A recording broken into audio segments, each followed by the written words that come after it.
2월 28일입니다. 긍휼이 많으신 하나님이라는 제목으로 시편 78편 55절에서 72절까지 말씀 봅니다.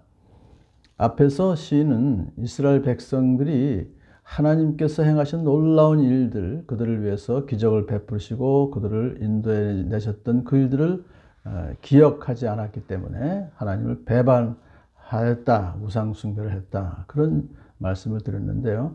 오늘은 그들이 이제 가나안 땅까지 다 들어와서 정착하게 된 후에도 여전히 하나님을 시험하고 배반했다는 말로 시작합니다.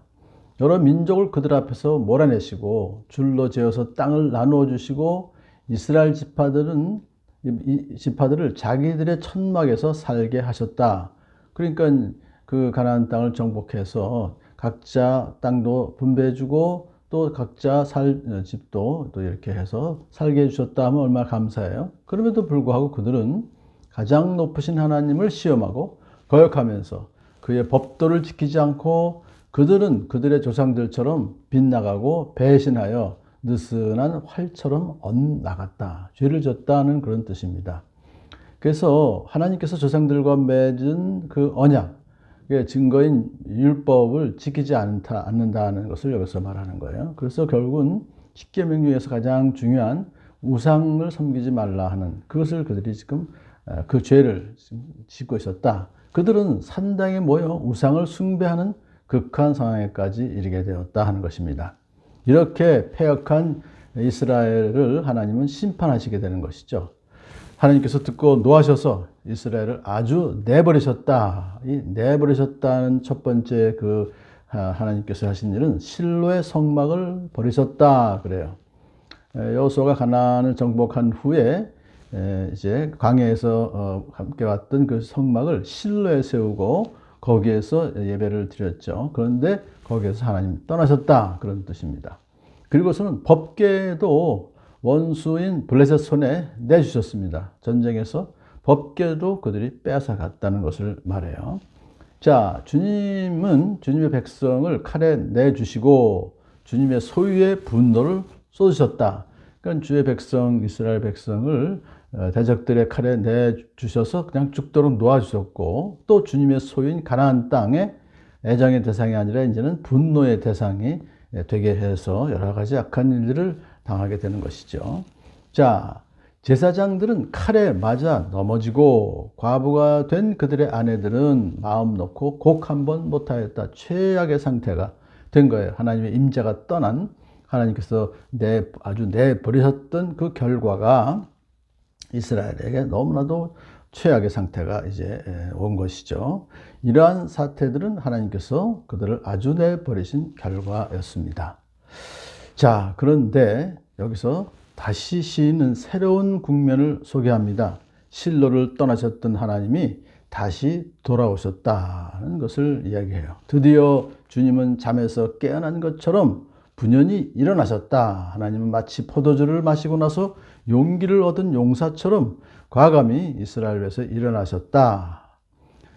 왜 그러냐 하면 지금 이스라엘 백성들이 대적들에게 크게 유린당하고 있었습니다. 그것을 하나님께서 지속적으로 그냥 내버려 두지 않으시고 다시는 방관치 않겠다라고 분연히 일어나셨다는 것이죠. 그래서 원수들을 뒤쫓아가서 쳐 부수시며 길이길이 그들을 욕되게 하셨다. 그래서 아마 블레셋을 두고 말하는 것처럼 보이는데요. 결국 원수들은 다윗이 크게 블레셋을 이긴 후로 블레셋이 거의 힘을 쓰지 못할 정도까지 됐어요.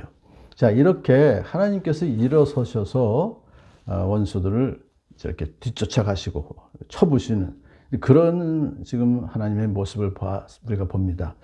이스라엘 백성들이 특별히 회개했다는 그런 것도 없음에도 불구하고 하나님께서는 그들을 다시 이제 품으시는 긍휼이 많으신 하나님이시기에 그들의 죄를 덮어주셔서 그들을 멸하지 아니하시며 저를 거듭 그 노하심을 돌이키셔서 참고 또 참으셨다.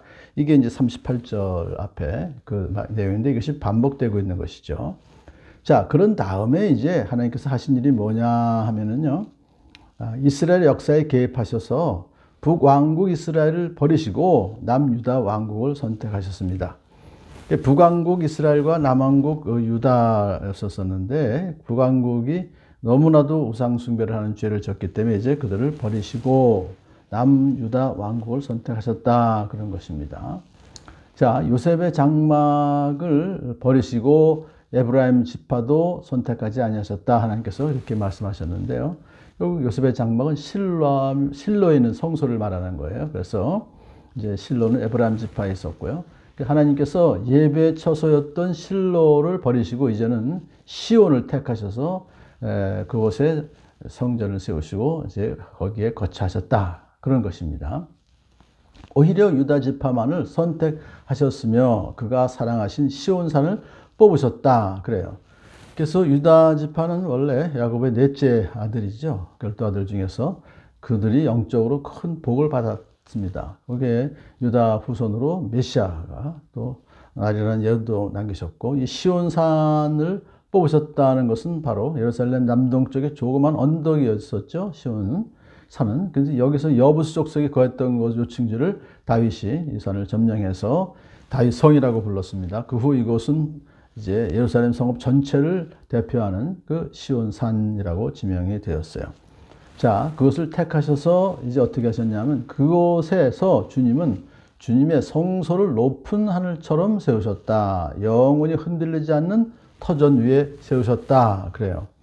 그러니까 이 시온산에 하나님의 성소, 성전을 이제 세우셨는데 그것은 영원토록 흔들리지 않은 터전 위에 세우셨다. 이게 사실은 여기서 말하는 그 하나님의 성소는 솔로몬 성전을 말하는 것이죠. 그런데 그것만이 아니라 눈에 보이는 솔로몬 성전만을 가리키는 것이 아니라 눈에 보이지 않는 영적인 성전, 즉 하나님의 백성과 하나님께서 영원히 함께 하심을 나타내는 임마누엘 되신 예수님을 나타내는 그런 영적인 의미로 이건 볼 수가 있습니다. 자, 이제 하나님은 다윗을 이스라엘의 왕으로 선택하셨음을 선포합니다. 주님의 종 다윗을 선택하시되 양의 우리에서 일하는 그를 뽑으셨다 그래요. 암양을 돌보는 그를 데려다가 주님의 백성 야곱과 주님의 유산 이스라엘의 목자가 되게 하셨다.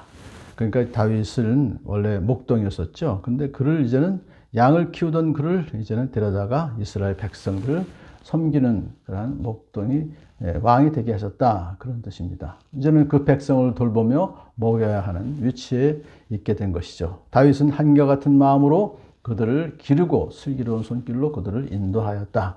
한결같은 마음이라는 것은 하나님의 명령에 절대적으로 순종하면서 하나님의 백성을 또한 지키는, 기르는, 섬기는 그런 일을 행하게 되었다. 그래서 결론적으로 하나님께서는 범죄한 이스라엘을 이제 또 긍휼한 마음으로 품으시고 용서하시고서는 그들을 인도할 목자로 유다 지파를 선택하셨고 또 성소를 시온산을 선택하시고 성소를 세우셨습니다. 그리고 하나님은 다윗을 선택하셔서 이스라엘의 목자가 되게 하신 것입니다. 오늘 우리는 오늘 이 말씀을 통해 하나님께서는 다윗의 후손으로 예수님을 이 땅에 보내셔서 저와 여러분의 목자가 돼 주셨던 것을 다시 한번 기억하며 하나님께 감사하는 복된 시간 되길 축복합니다.